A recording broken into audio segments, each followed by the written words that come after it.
Oi, gente, é o seguinte, vou falar sobre Mesopotâmia e é nóis. Tá, a Mesopotâmia, conhecida, definida como terra entre rios. Por que terra entre rios, Karine? Porque exatamente isso que diz, ela está localizada entre os rios Tigres e o rio Eufrates, é isso aí. Também a Mesopotâmia está localizada ali onde atualmente o Iraque, um pedaço do Iraque, do Quant, da Síria e do sul da Turquia. Eu tô olhando aqui porque essas paradas eu não sei de cor, né? Tipo, quem lembra o nome de lugar?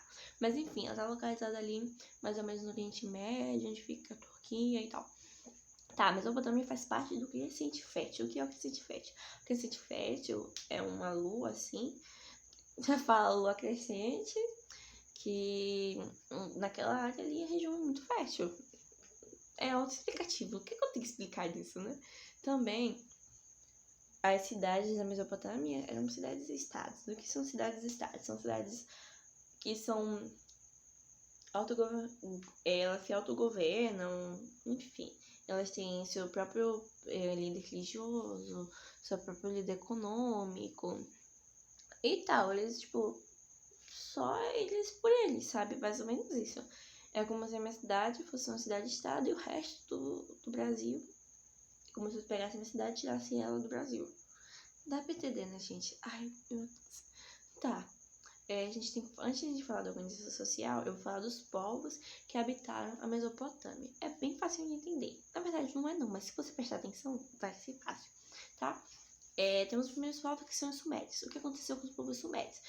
Eles são os primeiros povos que souberam entrar assim e souberam sair, porque os caras foram simplesmente incríveis. Fundaram as primeiras cidades, entre elas a gente pode citar o Nip. Eu acho que não é assim que se fala, deixa eu olhar aqui. Nippur, Munip. Enfim, deixa eu olhar aqui, porque senão eu vou falar errado mesmo. Eridur, Nippur e Uruk foram as cidades que os sumérios criaram. Eles eram bem fodas mesmo. Criaram também a escrita, que é a primeira escrita da história, caralho, que emocionante. É aqui que a gente acaba a pré-história.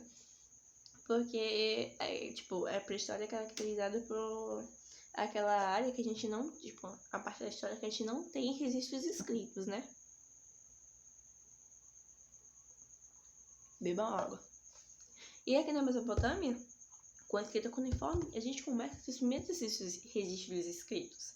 Então, valorize a Mesopotâmia. Continuando aqui. Os sumérios, eles eram uma galera muito legal, né? Criaram a escrita. Também essa divisão, a hora em 60 minutos, foram os sumérios. O ano, de 12 meses, foram os sumérios. Também criaram arado de cobre. Eles também criaram, não, né? Descobriram a força animal na agricultura, que os animais realmente, ajudam, pá. Tudo bem. Acho que basicamente isso dos sumérios, eles foram um povo bem foda mesmo. Um povo que realmente fez umas coisas, sabe? Pra história. Aí tem os amoritas. O que rolou nos amoritas, né? Os amoritas, eles sucederam os sumérios. Acho que é assim que a gente pode falar, sucederam, não sei. Enfim, os amoritas sucederam os sumérios e ergueram primeiro o Império Babilônico. Tá, o que a gente tem que citar nesse primeiro Império Babilônico? Que o rei era Hammurabi e o deus que concedeu o poder para Hammurabi foi Marduk.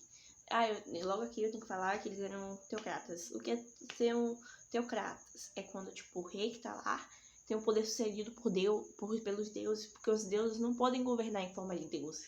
Tem que ter outras pessoas para governar, entendeu?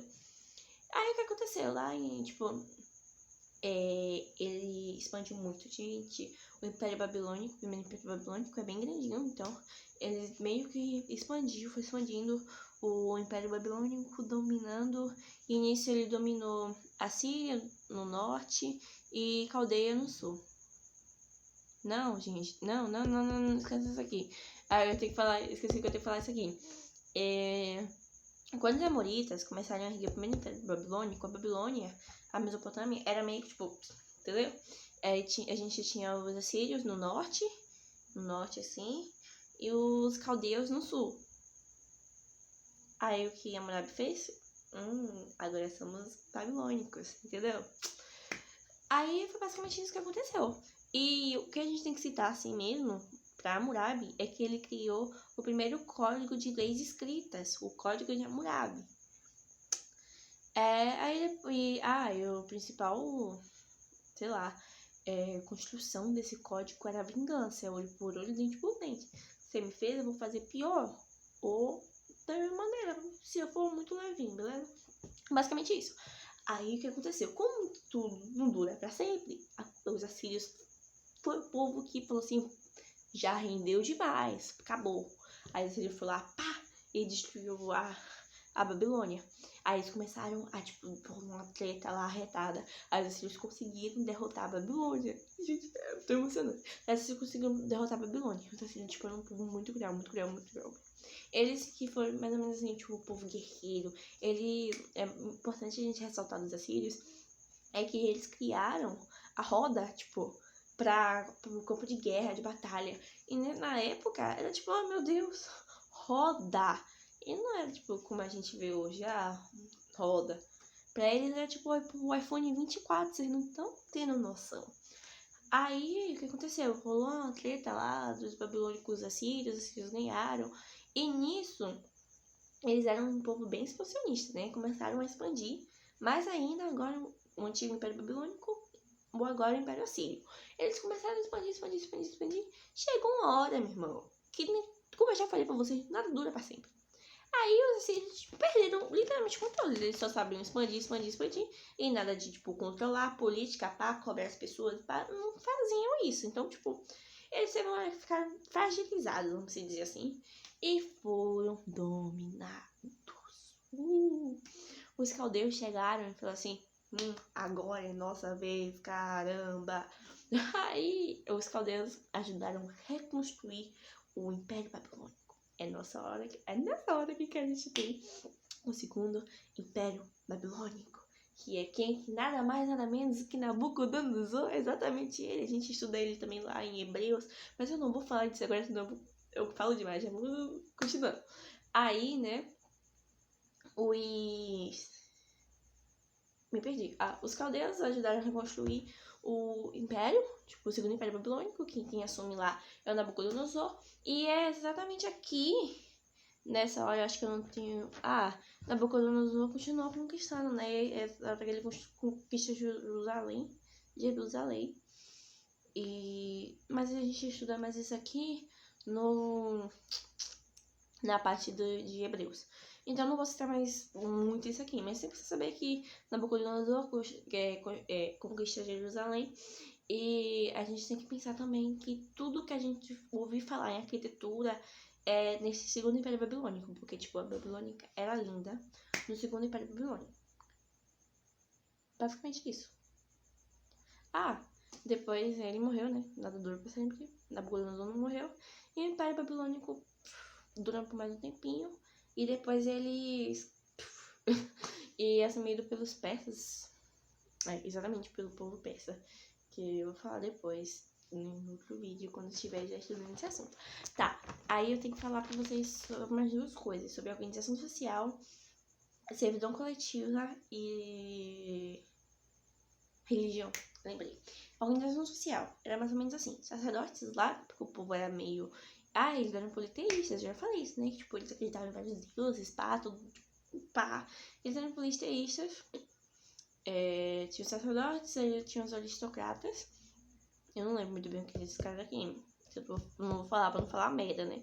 Mas é basicamente isso. Sacerdotes, aristocratas, militares, comerciantes, sertões, camponeses e escravos. Eu tenho que falar uma coisa pra vocês de Mesopotâmia. Tanto a Mesopotâmia quanto o Egito, eles não tinham sociedade escravista, eles tinham uma sociedade com escravos. Qual a diferença de sociedade escravista com sociedade com escravos? Basicamente, é que as sociedades escravistas têm basicamente sua economia ligada aos escravos. E na Mesopotâmia não, quase nem existia isso. Os escravos da Mesopotâmia ou eram dívidas ou eram prisioneiros. Como assim dívidas? Se você compra alguma coisa na mão de alguém, você não tem dinheiro pra pagar, aí vai passar por um tribunal lá e a pessoa vai falar assim, tipo, o júri vai falar assim, então, você vai ter que servir pra ele por 2 anos, porque você não tá pagando sua dívida. Aí ele vai falar assim, beleza, aí o cara vai começar meio que te escravizar por 2 anos, e depois desses 2 anos, vai ter outro júri que o cara vai falar, é o seguinte, ele fez, tá de boa, acabou a dívida dele, ou o cara vai falar, ele não fez nada e quero ele mais escravo por mais tempo. E o cara vira simplesmente escravo por mais tempo. Basicamente isso que acontece. E também ficava de prisioneiros de guerra. Não tinha muito não, mas tipo, não tinha, mas não tinha muito. Eu acho que é basicamente isso que eu ia falar. Ah, servidão coletiva. O que rolava nesse rolê de servidão coletiva? É basicamente, tipo, na verdade se chama modo de produção asiático. Mas eu chamo de servidão coletiva porque era isso que representava. As pessoas claramente tinham que pagar impostos, como hoje, as pessoas tinham que pagar impostos. Só que era muita coisa pro rei falar assim, tipo, money. Então as pessoas pagavam os impostos de outra maneira. Como assim, Karine? Normalmente esses impostos eram pagos, tipo, de construções e tal. Tem construções de zigurates aqui na Mesopotâmia e construções de pirâmides lá no Egito, mas vamos focar aqui na Mesopotâmia. E eu esqueci de falar também o que eram os zigurates, mas eu vou aproveitar que eu vou falar da religião e vou falar agora. Tá, vamos lá pra religião da Mesopotâmia. Como eu já falei, eram politeístas, acreditavam em três deuses. Uma característica muito dos deuses mesopotâmicos era que eles eram zoomorfos, alguma coisa assim. É aqueles deuses que têm cabeça de animal e o corpo humano, o corpo animal e a cabeça humana. Basicamente isso. E tinham vários deuses também. E eles achavam que os deuses ficavam nos zigurates, né? Então, por isso que a construção dos zigurates, onde os sacerdotes ficavam também. E eu acho que é isso que eu tenho que falar sobre a Mesopotâmia. Eles eram um povo bem, tipo, foi um povo bem, criaram a primeira escrita. A escrita cuneiforme recebe esse nome justamente por ter... Ela é... ela é escrita... Meu Deus. Ela é escrita por um instrumento, que era uma cunha. Por isso, escrita cuneiforme. E eu acho que é isso, galera. Espero que vocês tenham entendido. Vou explicar da maneira mais de boa. Beijo.